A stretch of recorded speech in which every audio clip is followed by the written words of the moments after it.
Hi friends, welcome to Dhanya's family blog. അപ്പം മാങ്ങയുടെയൊക്കെ season ആണല്ലോ അല്ലേ? അപ്പോൾ ഇപ്പോൾ എല്ലായിടത്തും മാങ്ങ കിട്ടാനും ഉണ്ട്. അപ്പം നമുക്ക് മാങ്ങ കൊണ്ട് ഒരു അടിപൊളി റെസിപ്പി തയ്യാറാക്കിയാലോ?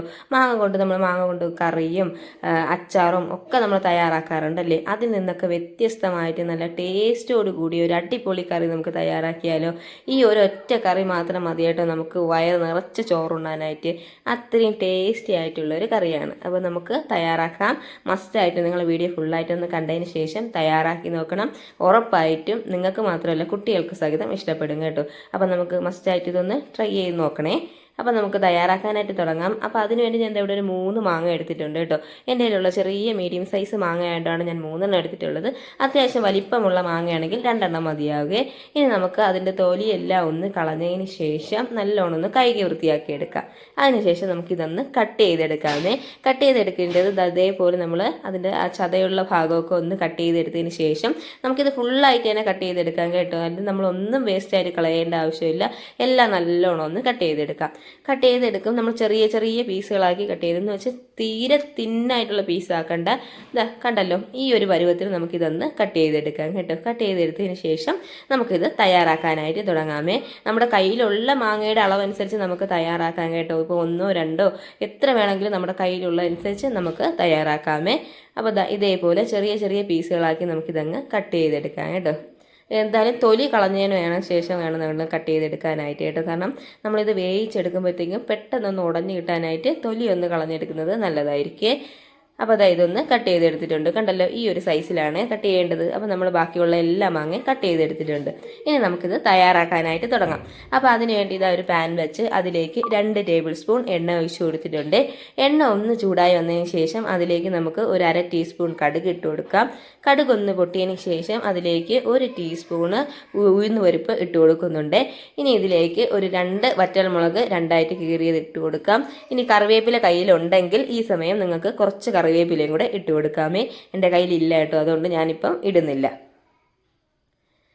അപ്പോൾ ഇത് കടുകും ഉഴുന്നും ഒക്കെ ഒന്ന് പൊട്ടി മൂത്ത് വന്നതിന് ശേഷം ഇതിലേക്ക് നമുക്കൊരു ചെറിയ കഷ്ണം ഇഞ്ചി ഇതേപോലെ ചെറുതായിട്ടൊന്ന് കട്ട് ചെയ്തിട്ട് കൊടുക്കാം.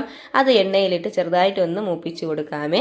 മൂപ്പിച്ച് കൊടുത്തതിന് ശേഷം തീ നല്ലോണം ഒന്ന് കുറച്ച് വെച്ചിട്ട് നമുക്കിതിലേക്ക് ഒരു 1/4 ടീസ്പൂൺ കായപ്പൊടി ഇട്ട് കൊടുക്കാം കേട്ടോ. അത് നല്ലൊരു ടേസ്റ്റും നല്ലൊരു ഫ്ലേവറും കിട്ടാനായിട്ട് സഹായിക്കേ. അപ്പം അതൊരു 1/4 ടീസ്പൂണ് കായപ്പൊടി ഇട്ട് കൊടുക്കുന്നുണ്ട്. നല്ലോണം ഒന്ന് മിക്സ് ചെയ്ത് കൊടുക്കാം. തീ കുറച്ച് വയ്ക്കാനായിട്ട് പ്രത്യേകം ശ്രദ്ധിച്ചോണേ.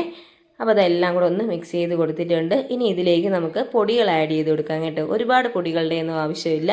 ഒരു 1/4 ടീസ്പൂൺ മഞ്ഞൾപ്പൊടി ആഡ് ചെയ്യുന്നുണ്ട്. അതിനോടൊപ്പം തന്നെ 1 ടീസ്പൂൺ കാശ്മീരി ചില്ലി പൗഡറും കൂടെ ആഡ് ചെയ്യുന്നുണ്ട്. ഇതെല്ലാം കൂടെ ഇട്ട് നമുക്ക് നല്ലോണം ഒന്ന് മിക്സ് ചെയ്ത് കൊടുക്കാം. നല്ലോണം ഒന്ന് മിക്സ് ചെയ്ത് ആ പൊടികളുടെയൊക്കെ ഒരു പച്ച ചുവയൊക്കെ ഒന്ന് മാറിയതിന് ശേഷം ഇതിലേക്ക് നമ്മൾ കട്ട് ചെയ്തെടുത്ത് വെച്ചിട്ടുള്ള മാങ്ങാ കഷ്ണങ്ങൾ ഇട്ട് കൊടുക്കാം കേട്ടോ. മാങ്ങാ കഷ്ണങ്ങൾ ഇട്ട് കൊടുത്ത് നല്ലോണം ഒന്ന് മിക്സ് ചെയ്ത് കൊടുക്കാമേ.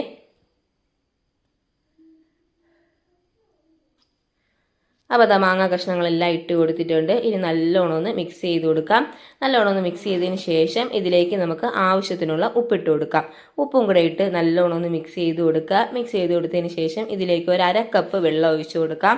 1/2 കപ്പ് വെള്ളം ഒഴിച്ചു കൊടുത്ത് നമുക്കിത് അടച്ച് വെച്ച് തീ മീഡിയം ഫ്ലെയിമിൽ ഇട്ടതിന് ശേഷം ഒരു 5 മിനിറ്റ് നമുക്കിതൊന്ന് വേവിക്കാം കേട്ടോ. അപ്പോഴത്തേക്കും വെള്ളമൊക്കെ ഒന്ന് വറ്റി മാങ്ങാ കഷ്ണങ്ങളെല്ലാം നല്ലോണം ഒന്ന് വെന്ത് കിട്ടുവേ. അപ്പം നമുക്കിതാ എല്ലാം കൂടെ ഒന്ന് മിക്സ് ചെയ്ത് കൊടുത്ത് ഒരു 1/2 കപ്പ് വെള്ളം ഒഴിച്ചു കൊടുക്കുക. എല്ലാം കൂടെ ഒന്ന് മിക്സ് ചെയ്ത് കൊടുക്കുക. അടച്ച് വയ്ക്കുക. അടച്ച് വെച്ച് തീ മീഡിയം ഫ്ലെയിമിലിട്ട് ഒരു 5 മിനിറ്റ് നമുക്കിതങ്ങ് വേവിച്ചെടുക്കാം കേട്ടോ. 5 മിനിറ്റിന് ശേഷം നമുക്കിത് ഓപ്പൺ ചെയ്ത് നോക്കാം. അപ്പോൾ 5 മിനിറ്റ് ആയിട്ടുണ്ട്. കണ്ടല്ലോ, മാങ്ങാ കഷ്ണമൊക്കെ നല്ലോണം വെന്ത് വെള്ളമൊക്കെ ഒന്ന് വറ്റി വന്നിട്ടുണ്ട്. ഇനി നല്ലോണം അങ്ങ് മിക്സ് ചെയ്ത് കൊടുക്കാം.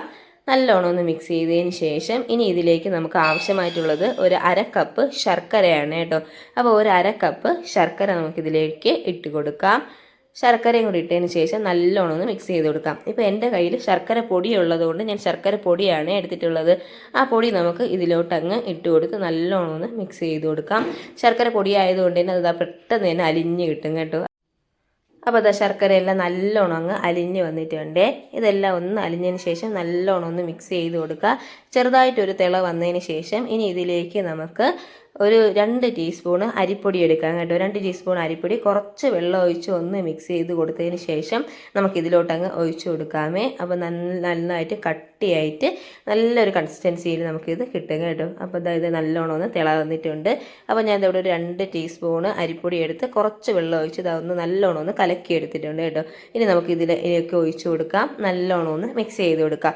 നല്ലോണം ഒന്ന് മിക്സ് ചെയ്തതിന് ശേഷം നമുക്കിത് അടച്ച് വെച്ച് ഒരു 2 മിനിറ്റ് വീണ്ടും ഒന്ന് വേവിക്കാം കേട്ടോ. അപ്പോൾ അരിപ്പൊടിയൊക്കെ എല്ലാം കൂടെ നല്ലോണം ഒന്ന് മിക്സായി ആ ഒരു ചെറുതായിട്ട് ഒന്ന് കട്ടിയായിട്ട് നല്ലൊരു കൺസിസ്റ്റൻസിയിൽ നമുക്കിത് കിട്ടും കേട്ടോ. നല്ല ടേസ്റ്റോടുകൂടി നമുക്ക് കഴിക്കാൻ പറ്റിയ ഒരു അടിപൊളി കറിയാണ് കേട്ടോ. മാങ്ങ കൊണ്ട് ഇതുവരെ ഇതാരും ട്രൈ ചെയ്ത് നോക്കിയിട്ടില്ലെങ്കിൽ മസ്റ്റായിട്ട് നിങ്ങളിതൊന്ന് ട്രൈ ചെയ്യണം കേട്ടോ. നല്ല സൂപ്പർ ടേസ്റ്റി ആയിട്ടുള്ളൊരു കറിയാണ്. നമുക്ക് ചോറുണ്ണാൻ ഈ ഒരു ഒറ്റ കറി മാത്രം മതി കേട്ടോ. അപ്പോൾ 2 മിനിറ്റ് ഞാൻ അടച്ചു വെച്ചിരുന്നു. അതിനുശേഷം ഓപ്പൺ ചെയ്തിട്ടുണ്ടേ. കണ്ടല്ലോ, നല്ലോണം ഒരു തിക്കായിട്ടും നല്ലൊരു കൺസിസ്റ്റൻസിയിൽ നമുക്കിത് കിട്ടിയിട്ടുണ്ട് കേട്ടോ. ഇനി ജസ്റ്റ് ഒന്ന് മിക്സ് ചെയ്ത് കൊടുക്കുക. നമുക്ക് ഫ്ലെയിം ഓഫ് ചെയ്യാം കേട്ടോ. ഫ്ലെയിം ഓഫ് ചെയ്തതിന് ശേഷം ഇനി നമുക്കിതൊരു സർവിങ് പാത്രത്തിലോട്ട് മാറ്റാം. അപ്പോൾ സൂപ്പർ ടേസ്റ്റി ആയിട്ടുള്ള മാങ്ങ കൊണ്ടുള്ള ഒരു കറി ഇവിടെ റെഡി ആയിട്ടുണ്ട് കേട്ടോ. ഇപ്പോൾ സീസണിലാണല്ലോ, അതുകൊണ്ട് ഉറപ്പായിട്ട് നിങ്ങൾ ഒരു മാങ്ങ കിട്ടിയാൽ പോലും ഇതേപോലെ ഒന്ന് തയ്യാറാക്കി നോക്കണം.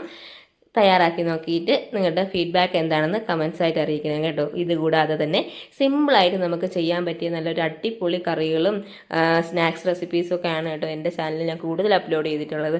അപ്പോൾ അതെല്ലാം മസ്റ്റായിട്ട് ഒന്ന് കയറിക്കണ്ട് സപ്പോർട്ട് ചെയ്യാനും അതെല്ലാം ഒന്ന് തയ്യാറാക്കി നോക്കാനും നിങ്ങളുടെ ഫീഡ്ബാക്ക് കമൻസ് ആയിട്ട് അറിയിക്കാനും മറക്കരുത്. അപ്പോൾ മറ്റൊരു അടിപൊളി നല്ല ടേസ്റ്റോട് കൂടി ഒരു റെസിപ്പി ആയിട്ട് കാണാം. അതുവരെ താങ്ക് യു.